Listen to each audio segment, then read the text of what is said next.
Heyo, welcome everyone to episode 97 of Today in the Scene. I'm Joe with Indie Arcade Wave, and I just want to say thank you for checking us out. If you like what we're doing here at Indie Arcade Wave, don't forget to like, share, and subscribe. Helps us a ton. It'll keep growing the wave, and we can all ride it together. We're just here to tell the stories of people in the space. So this week we're going to be diving into something a little different than normal. It's still like in the arcade space, amusement space kind of thing, but it's not your standard like arcade cabinet like we've talked about a lot of the time. This is a unique project called Arcade Arena, and it's a lot more immersive than some of the other stuff by means of like physical and visual and console wise. There's a whole bunch going on. So we'll just bring Matt and Tony in here to kind of explain the project a little bit more and let you guys know what's going on. So how you guys doing? Doing good. Yeah, I appreciate you guys coming in here. We were talking the other day. I stopped by. You guys are in the Roseville Mall currently. You guys aren't open yet, but we did have a couple people walk in. And we were able to chat with them about what's going on. But let's just have you guys introduce yourselves. So let us know who you are, what you do, kind of how you got here. For sure. So I'm Matt Ames. I got here by means of the escape room industry via the paintball industry is the long story. I've been in immersive entertainment for 21 years now. Started out with a paintball company that's really evolved into an outdoor adventure company. In 2013, I discovered escape rooms while traveling abroad and really opened my eyes to kind of a new type of gaming, if you will.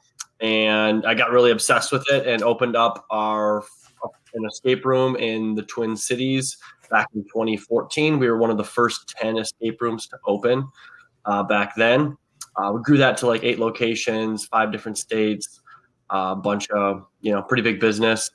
And then really started asking the question of like why and what's next. And there was a couple business model problems within the escape room, specifically like when you have an escape room and I think we'll get to this with some of your other questions, but so yeah, through escape rooms, really started asking the question and trying to solve some of our business model problems. And yeah, we just came up with this, a more digital version of an escape room is kind of what it started out to be, but it's evolved a lot since we started. That's kind of how we got here. I kind of came through the kind of event and theatrical world, and I was really big into projection mapping and interactivity in the theater world, and for throwing parties and events, and then I actually applied as a job because I did a lot of scenic work. I applied for a job as a scenic fabricator for Escape Inc., where that Matt runs. And when they learned about some of the other stuff I did, we just kept on talking about making something new and different. And then the rest is history, I guess. Awesome. Yeah, let's talk about Arcade Arena. Like, what's going on here? What is Arcade Arena? And like, if someone were to come into your location right now, like, what would they expect to see? So from the high level, we describe Arcade Arena as a social, casual gaming platform. I'll let Tony describe more of the technicality of what's actually going on and all the technology, but essentially it's a room, it's a bay, it's 3 walls. They're 14 feet wide by 8.5 feet tall that kind of surround you on 3 sides. And then there's these console stations on the open side with a lounge in the back of it. But we were really all about trying to create a social environment for you to interact with your friends, with whoever you're there with. It's a private environment. It's just your group that's there at a time. It's very casual. The games we create, we want to be easy to learn, quick to pick up, maybe hard to master, but at least, quick to learn. And then obviously it's a new platform. It's like a console. Like we're building a new, Game Boy or Xbox essentially. Yeah. I guess to add to that, we're using Kinect cameras to, pick out the people's position in the room and gesture recognition. And we're using LiDARs against the walls, which kind of like scan right in front of the walls to touch the walls into big touch screens. And so those walls being projected on are also then giant touch screens. Then we also have on the console side, we have arcade joysticks, rotary encoders like Pong style, and as well as touch screens as well. So there's a lot of different inputs that you can. Not every game necessarily uses every input, but there's a lot of things to build games from. Yeah, on the tech side, I mean, that's exactly what I was talking about with it being like more immersive than your average arcade game. Like you walk up, you start playing, but with this, it's all there's physical touch, there's moving around, there's your spatial, there's buttons, there's joysticks, a whole bunch going on, and it's super fun. I was playing the games with you guys, and I did really enjoy it. So let's talk about where the idea started. So where did this idea come from? When did you guys start working together? How did that kind of come to be? The year was 2018. Matt was in New York on an R&D trip. So it really started with, being in the escape room industry. One of the main problems we had was once you did an escape room, you couldn't really do it again. Like you knew all the secrets, you knew everything. Some people would do them again, but not, the repeat wasn't there. And then the cost, we'd spend upwards of $80,000 on a single escape room, which got expensive across 8 locations. And when you're flipping them out, and then the downtime when you have to pull one out and shove a new one in. So those were kind of some of the business model problems we were trying to solve. And then when I was in New York, just doing a bunch of different immersive theater experiences and just trying all the new crazy stuff I could find, and doing a lot of research over in the UK and in Europe, came across a concept called Beat the Bomb and went and did that. They had actually just opened like a month prior. And that really kind of changed my perception of what a escape room could be. They're not an escape room, but it really opened my eyes to like what is an escape room, and it's essentially just a room with a challenge in it. And that's kind of how we started looking at, what does the future of escape rooms look like? Where is this going? And we talk a lot about emotion, and in an escape room, there's a lot of frustration, and it's frustration, and then aha, and you get this big rush, that emotional journey our player goes through. And in designing escape rooms, we really got into a lot of game design, looking at like the Bartle quadrant, just different gaming elements to better understand our player. And we really understood like why do people play these games, and why was it that escape rooms were such a big hit? And a lot of it for us really boiled down to there was something for everybody in that room. When you look at like a Bartle quadrant, the killers had something to do, the socializers had something to do. All the 4 player types had something to do in the room. So we wanted to build off of that.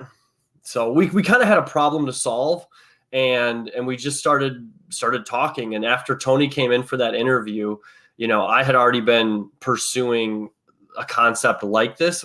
What we ended up with now, 3-4 years later down the road, isn't exactly what we drew up the first day, but it's evolved a lot. The technology's even, changed a little bit since back then. So it's been a crazy adventure to get to this spot, to build this thing and to make it all work. I don't know, Tony, what's your perspective on this?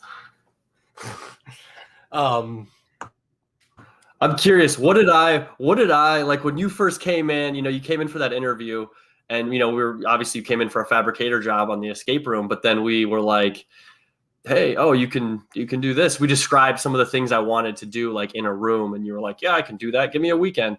Yeah. All right, go do it. What I did, because I've done a lot of like I like doing interactive kind of art installations, and so I've done a handful of those using Kinect cameras, and I love the Kinect, and they're fun to play with. And so and then because they started asking me these questions in the interview, like, well, what if someone is in a room and you can tell the position in the room? How would you do that? And I was like, well, I mean, I've been doing something like that with the Kinect cameras. Here, take a look at it. And so I realized pretty early on that I was going to have to learn a game engine to do all this, because it's not just an art installation. It had to have a lot of game logic and other things involved.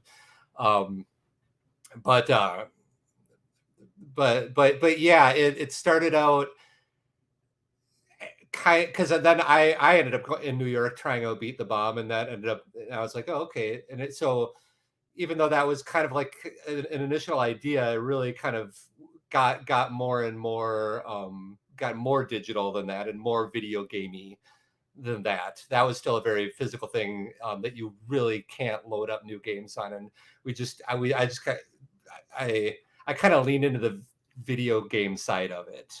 Well, and that brings up a good point. I remember at one of our very early meetings, and we talked about how we wanted to take players from like Atari, like from one of the original, from like Pong, to the future of video games. We wanted to build something that a 50-year-old could play with a 14-year-old, and they would all be having fun and do so in a more physical, like a physical environment where there's actual, you're getting up, you're moving, you're not just sitting on the couch type of environment to encourage parents to like support this type of gaming and stuff like that.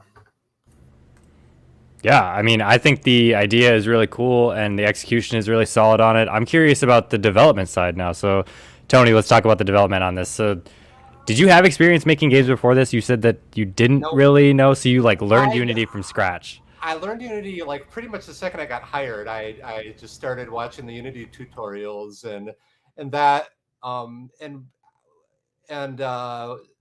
so that lasted for about a year, trying out all sorts of different stuff. And I was also thinking, oh, we can use Raspberry Pis. And so I was doing stuff with Raspberry Pis, and I was trying a bunch of different things. And then when we went into serious development, which is almost exactly 2 years ago, we ended up, it was after COVID hit, and I got a call from Matt, and he's like, well, we got, we're gonna build this thing, and we want you to hire a team to make it happen. After we spent basically a year toying around with different ideas, and so we hired, started out with 6 basically video game and video game art interns and worked with them, and they were great. They basically. It was a challenging development situation because we have this prototype, we have this very physical space that it was difficult to test anything if you're not in the space. And all our interns were out in Wisconsin because they were going to UW Stout in Wisconsin, and so. But because I kind of had to be, I was kind of like the gatekeeper between all the stuff that they were writing and the space. I had to, that was my master class in Unity, because I had to deal with not only my own code but 6 other interns' code and trying to make it all work together. And it really twisted my brain in knots. Still does. But yeah, so we had those and so they were there for 4 months, Matt. Yeah, they started in November. They were done in February. Yeah. So 4 months we had those guys. And then by the time we finished that process, that's when we had the basically prototype for the physical space that we're talking about, which is now in its 3rd iteration. That was before we had the LiDARs also, and we weren't using Kinects. We were using older cameras, and yeah. But yeah, I mean, I like that. I like the idea of like bringing in the team. I remember when we were talking in person, Tony, you were like, they kind of gave me a crash course on Unity, like teach me little niche things in there because they know so much about it, and you were just getting into it, Mm-hmm. Mm-hmm. That's a great way to work with the next generation of game makers, and I think that's a really cool way for you to have learned. I would add, very grateful to our interns, eternally grateful. Yeah. For that. I would just say too, I think one of the strategies we looked at early on was like, okay, we're building this room with all this technology, these depth sensing motion tracking cameras, the LiDARs. Well, we didn't even know what we were going to use. We just knew we needed to turn these walls into touch screens. We know we wanted to use body positioning. Potentially, we were playing around with gesture controls at the beginning that first year. And then we wanted to have like traditional arcade controls with LEDs and stuff. And how do we get all this to work? We knew it was going to be like a high failure kind of environment. And it was, I got some quotes from like some very legit, game development studios. And it was just like, I don't know, is it worth paying hundreds of thousands of dollars for something that we don't even have like an SDK for? We don't have, a template to hand them. So we still had to figure all that out and get all the networking and stuff done. And Tony was just a genius with figuring all that out. It was a ton of failure. I mean, we spent 2-3 years just pounding our head against the wall and trying to figure it out. But we wanted to learn on the cheap was ultimately like the strategy we chose was like, look, we knew we were going to do a bunch of work that, we had to get all this stuff communicating together, and it was a struggle. So I think by bringing in those interns, it allowed us to kind of learn on the cheap, but and to educate Tony. Tony learned a ton during that, and ultimately they got us there. Like we got a working, an SDK out of this thing when it was all said and done. Yeah, I mean, not to mention those interns got the experience of actually like working in an environment, building something brand new, startup. That's huge for them moving forward. They did get paid, I would like to mention. Yeah, obviously they got paid too. Yeah. But let's talk about what the games you guys have for Arcade Arena. Like, what do you guys have available, and what were your ideas with the game? Like, what's your target person that'll play that? Should we talk about the games that are dead that we didn't publish? Go for it. I want to hear about all of it. Tony, I'll let you take this. Oh, well, the first, I mean, we started off when we first started this thing. We started off developing this very, very big game that we thought was going to last a whole hour to play, and that's what actually a lot of the interns, and that's the first thing we developed, and that was dead in the water. After a while, it was just too ambitious to a certain extent. And then we kind of made a realization that we're gonna have to dial it back and just do some kind of smaller, fun things, where we try to hit like all the different beats of like, some people like shooters, some people like puzzles, and so we just try to do a little bit of all of those. So as far as the games that we have currently active running, there's 6. One is called Button Frenzy, where you literally run around and press buttons and try to be faster than the other people. Very fast, very social. There's a Lava Runner, which is another physical game where it looks at your movement in the room and you have to avoid lava. Pretty straightforward. There's Monkey Genius, which is a puzzle game, which again, it's the mechanic is movement in the room, but you're solving puzzles. And you need to work with your teammates to do that. We have one called Goblin Hunter. That's an asymmetrical game. So one of the teams is on the consoles, one of the teams is on the floor, and the goal of the team on the floor is to collect coins. And then the goal of the team on the consoles is the goal of the team on the consoles is to collect coins, and the goal of the team on the floor is to grab them.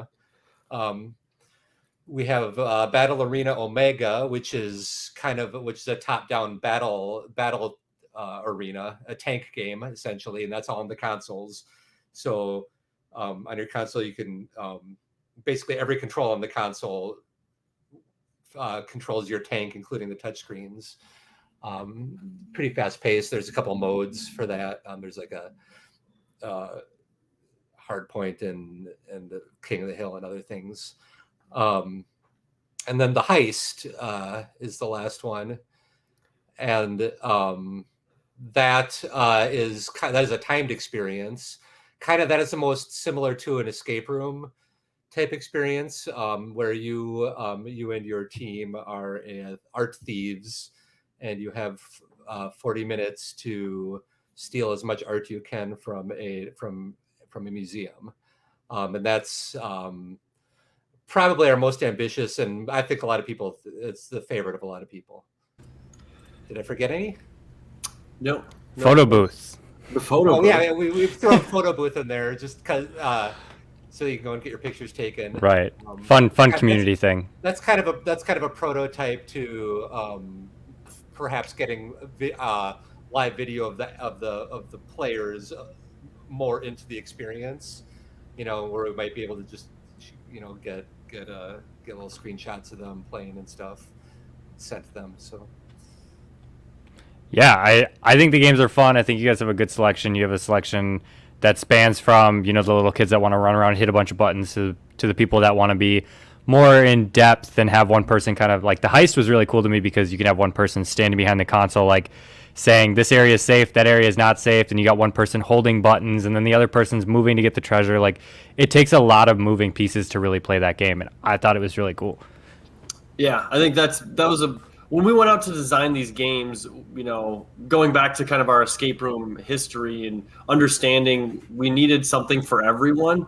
And that's where I think our strategy of having, button friends, just different games, right? That are going to, I think that's one thing we've really learned is no one game is going to be perfect that everyone's going to like, but there's going to be games that some people love and some people hate. You just got to build games, and some people are going to love them, some people are going to hate them. But a good game, does have some common qualities, and trying to leverage that. But ultimately, trying to build games that are social, that like you have to talk to the other players, you have to communicate. You can't win without help or some sort of interaction. We wanted to build games that created interactions between the players in a physical, social environment that was still casual, and I think we did a really good job of getting that, and I'm really excited about the games that we're working on. Yeah, I think you did a good job of making it social, and there's a lot of communication that has to be done with the majority of the games. Let's talk about who has been showing interest in this project. I mean, obviously, I can kind of like lump these two questions together because obviously, what's the goal of Arcade Arena? Like, who are you trying to sell to? What's the idea of like you're gonna create more locations, stuff like that? But who has been showing interest in this primarily at this point? So our primary target audience so far has been, we call them experience seekers. They tend to be like 17 to 34-year-old, 34-year-olds. It's pretty split, 50-50 male and female who actually like come, but women tend to make the most bookings. So that's kind of the demo that we've seen some success with, but our goal is to really, we want to sell this platform to other venues, to other operators. And we've had a couple meetings and demos with several, operators at this point, but it's still pretty early. I mean, we literally just opened our doors 2 weeks ago, at at the Rosedale Mall in Roseville, Minnesota. But it's been cool. It's there's definitely a lot of interest in that like family entertainment, in the just adult entertainment space. I think this concept has a lot of legs because it is something that an 8-year-old can play with a 50-year-old, a 60-year-old.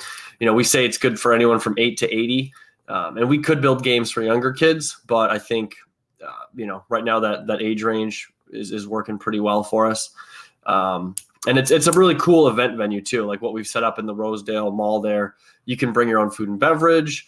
We got a fridge and stuff you can set up shop. You get like a 2-hour kind of use of the space, and it's a blast.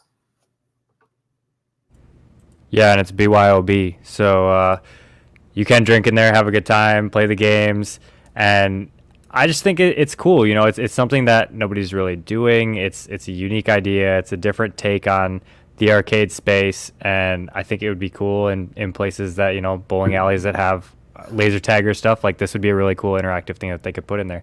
So I guess all that I have left for you guys is social medias. Like let us know where people can check you out, where they can follow along on the journey, and obviously like where they can make a booking. 100%. So arcadearena.co is the website. On there at the bottom is a link to all of our social media. We're on Facebook, TikTok, Instagram, YouTube, all the things, all the socials, they're on there. Feel free to check that out. But yeah, you can book online on our website, arcadearena.co.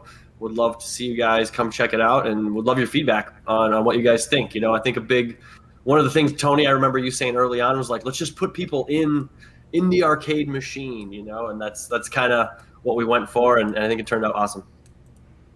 Awesome. Well, I just want to say thank you guys for coming on. I really appreciate you, Tony and Matt, just coming on, chatting, talking about what's going on with Arcade Arena.